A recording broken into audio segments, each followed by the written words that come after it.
পৌষ মেলা শেষ হয়েছে রবিবার। পৌষ মেলা যাতে সুষ্ঠুভাবে মেটে তার জন্য প্রথম থেকেই প্রশাসনের তরফে একের পর এক ব্যবস্থা গ্রহণ করা হয়েছিল। আর সেই মতো এবার বলাই যেতে পারে কোনো রকম অশান্তি ছাড়াই সমাপ্তি হয়েছে পৌষ মেলা।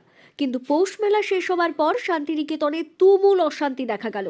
তুমুল অশান্তির পেছনে রয়েছে পার্কিং কালপ্রিট হয়ে দাঁড়ালো এদিন।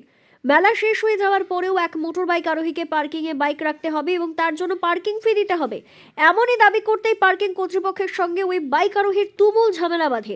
আর এমন ঝামেলার সময় আচমকাই পার্কিংয়ের দায়িত্বে থাকা কয়েকজন এবং স্থানীয় কয়েকজন ওই বাইক আরোহীদের ওপর চড়াও হয়ে মারধর শুরু করে বলে অভিযোগ।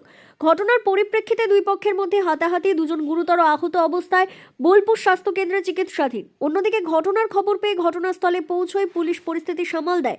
তবে প্রশ্ন উঠছে, মেলা শেষ হয়ে যাবার পরেও কিভাবে পার্কিং এর টাকা দাবি করে পার্কিং কর্তৃপক্ষ?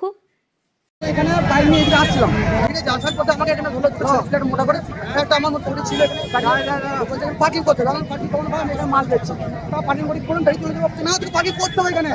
উল্টো ভাষা বলতে আমি মিডিয়ার সামনে বলছি না, উল্টো কথা বলছি এই কত হতে ভ্যানটার মাথায় আমার কিনে দিল।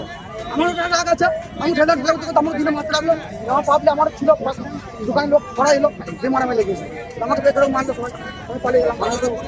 সবাই চলেছে এবার লোকালে, আমার তো স্থানীয় নয়, ওরা স্থানীয়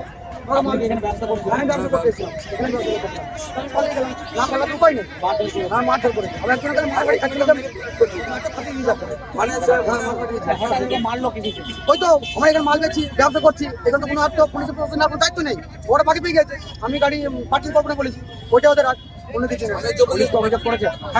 মেলা তো শেষ হয়ে গেছে, আবার কিসের পার্কিং? ওইটাই আমার কথা, যে মেলা তো পার্কিং শেষ হয়ে গেছে, আবার কিসের পার্কিং? ওই না তো পার্কিং করতেই হবে। আবার ওরা দিকে ছিল, ওরা লোক ডাকলো ফোন করে,